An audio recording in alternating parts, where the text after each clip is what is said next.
समझ में आ रहा है? इजी था। हाँ सर। कुछ एक वर्ड्स होते हैं जो सुनने में हेवी लगेंगे या हम्म। डिफिकल्ट लगेंगे, लेकिन रिपीट रिपीट होते रहते हैं कोर्स में कई बार, तो धीरे धीरे आप यूज टू हो जाओगे उन वर्ड से। काफी सारी चीजें जो होती है, जो एक एक लेक्चर के दूसरे लेक्चर में मैं डिस्कस करता हूँ या ओवरव्यू देता रहता हूँ पीछे वाले लेक्चर का, तो by the end of course काफी सारे कॉन्सेप्ट क्लियर होते जाएंगे। Anything else related to this section?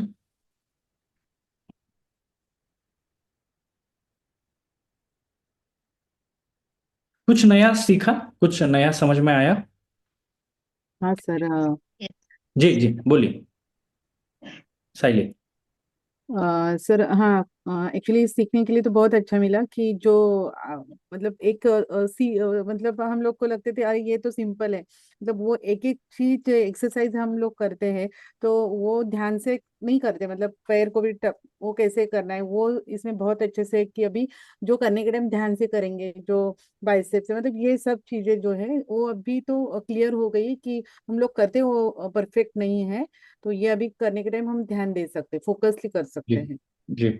Yes.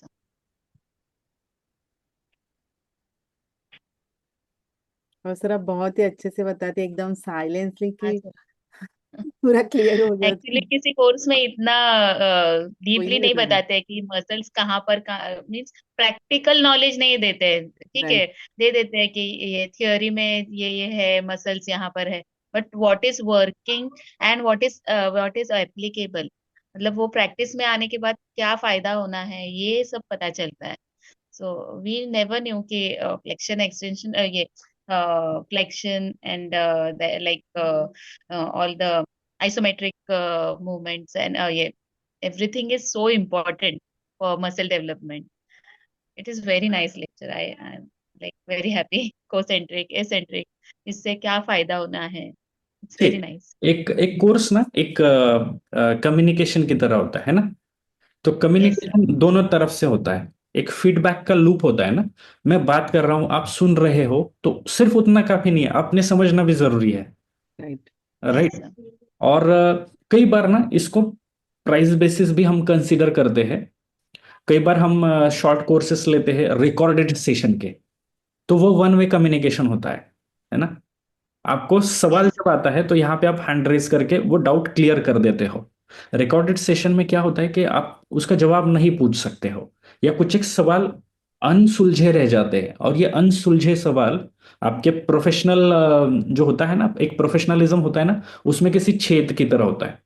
रही बात टीचिंग की, तो doesn't matter how educated I am, है ना। जब तक मैं जिसको पढ़ा रहा हूं उसको अगर समझ में नहीं आ रहा है, तो मेरी एजुकेशन का या मेरी होशियारी झाड़ने का क्या मतलब है ना। स्क्रीन पर ज्यादातर इस तरह से प्रोजेक्ट किया जाता है। आई एम नॉट सेइंग कि मैं बहुत बेहतर हूं या अच्छा हूं, लेकिन स्क्रीन पे ज्यादातर इस तरह से प्रोजेक्ट किया जाता है कि ये हमारी अचीवमेंट्स है ना, ये हमारी अचीवमेंट्स है। और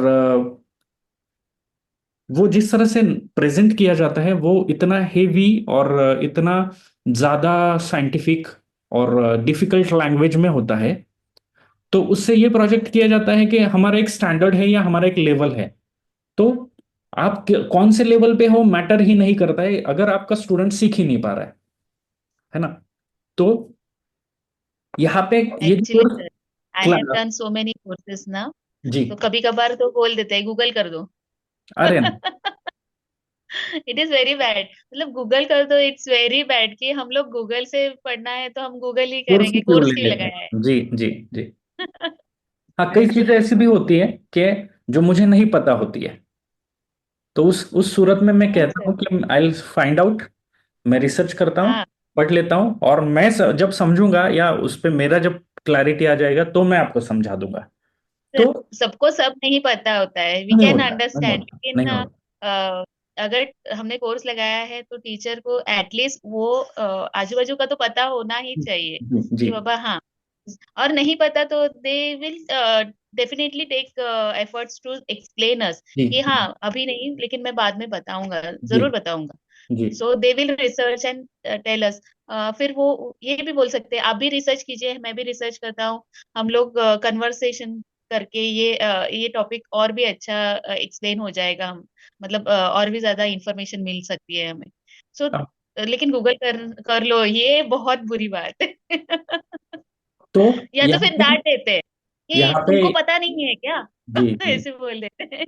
यहाँ पे ध्यान रखना होता है हमें कि मेरे पास हाउस वाइफ से लेके, अगर आपने कोर्स के उसमें देखा होगा, तो गायनेक, कुछ एक गायनेकोलॉजिस्ट है, कुछ एक फिजियोथेरेपिस्ट है, कुछ एक मेडिसिन प्रैक्टिशनर्स है, डॉक्टर्स है, बीएचएमएस है, एमबीबीएस है।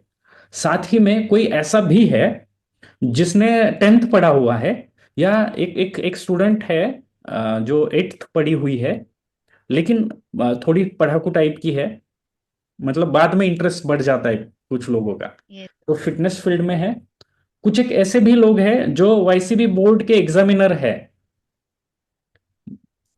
तो दैट्स उसमें देखा होगा आपने, जो वाईसीबी के योगा के कोर्सेस होते हैं उस बोर्ड के एग्जामिनर भी है। एक लेडी है, डॉक्टर उषा रानावटे, फिलोसॉफी के प्रोफेसर है, और योगा भी में, योगा के कुछ कॉन्सेप्ट्स में उन्होंने पीएचडी की हुई है, डॉक्टर उषा। तो डॉक्टर उषा भी स्टूडेंट रह चुकी है। और कुछ एक ऐसे होते हैं कि 10th पढ़ा हुआ है, हाउस वाइफ है, बुटीक चला रही थी।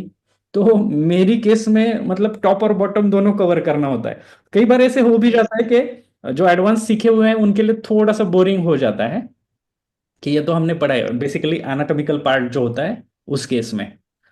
अदरवाइज अच्छा लगा सुन के, मतलब यही चीजें ये बताती थी। एनाटॉमी, ये टॉपिक हर एक कोर्स में रहता है, but practical application they don't explain us that, मतलब इतना एलोबरेटली इतना एक्सप्लेन नहीं करते कि जी प्रैक्टिकल नॉलेज एप्लीकेशन क्या होता है, सब नहीं बताते हैं। और फिर क्या, एनाटॉमी तो बचपन से सीखते आते हैं कि जी वर्टिब्रे है, ये है, लेकिन उसका एक्चुअल में क्या फायदा है, क्या नहीं है, कहाँ पर एप्लीकेट, because we are studying fitness, जी तो फिटनेस के हिसाब से मसल्स कहाँ पर इन्वॉल्व हो रही है, ये सब बहुत इंपॉर्टेंट है, सब नहीं बता रहे हैं। थैंक यू कि आप बता रहे हैं, so we hmm, can apply everything on us, on our clients, of course on our clients also. जी जी। यस। कुछ सवाल related to course, this session clear हुआ ये? हाँ सर। इजी है। यस। इसका स्क्रीनशॉट बना के, वर्टिब्रल कॉलम अगर पढ़ना है, स्क्रीनशॉट बनाइए, ये मेथड इस्तेमाल कीजिए।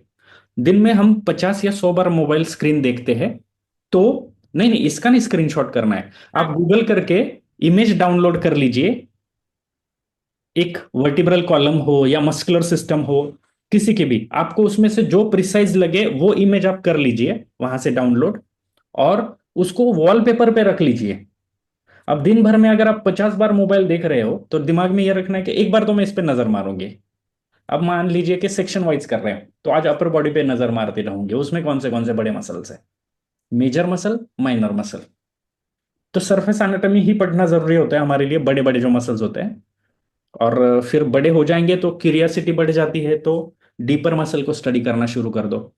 लेकिन ये काउंसलिंग का स्किल या कम्युनिकेशन स्किल जो होता है, बीइंग ए प्रोफेशनल, उस हिसाब से या उस तौर से बहुत इंपॉर्टेंट होता है, जब आप उसको इंक्लूड करते हो आपके कम्युनिकेशन में, कि कोई नी से प्रॉब्लम लेके आया है, और आप उसको एक्सप्लेन कर रहे हो कि क्यों नी पेन हो रहा है, तो क्योंकि एज रिलेटेड मसल डिजेनरेशन है, आपने 40 क्रॉस कर चुके हो, आपका बोन मिनरल डेंसिटी कम हो रहा है, या excess intake of tea coffee, आपका बोन मिनरल डेंसिटी रिड्यूस हो रहा है, कैल्शियम लॉस हो रहा है। ऐसे कई सारे रीजंस है, और उनमें से एक मेजर रीजन ये भी है कि आपका मस्कुलर स्ट्रेंथ रिड्यूस हुआ है। तो अगर आप क्वाड्रिसेप को और हैमस्ट्रिंग को या muscles around your knee strengthen करते हो, तो क्या होगा, घुटने पे आने वाला इंपैक्ट मसल खींच लेगा, है ना। तो आप जब उनको एक्सप्लेन करने लग जाते हो और आपके पास एक वोकैबुलरी होती है एनाटॉमी की, तो एक इंप्रेसिव इमेज भी आपकी बनती है उनके सामने समझाना। खैर समझ में तो नहीं आता है इनको भी, पेशेंट को, लेकिन एक इमेज आप इस्टेब्लिश करते हो और काम करना आसान हो जाता है, फेथ जो है वो बिल्ट हो जाता है। तो रुकते हैं, मिलते हैं नेक्स्ट सेशन में। वर्टिब्रा को और अच्छे से एक्सप्लोर करने में, right? Thank you sir, thank you so much. खूप छान थँक्यू सर. वाटलं. सर थँक अजून यू एक सर. विचारायचंय की मला म्हणजे ते रेकॉर्डेड लेक्चर्स किंवा हे पाहिजे किंवा नोट्स वगैरे ते हो, कसं I found your message yesterday. तर मी सांगतो तुम्हाला कसं डाउनलोड करायचं. ओके. आणि नोट्स सर आपल्याला हे मिळतील का? त्याच्यावर आहेतच नोट्स. प्रिंटआउट्स काढू शकतो. Thank you. Thank you so much sir. Thank you. Thank you sir. Thank you.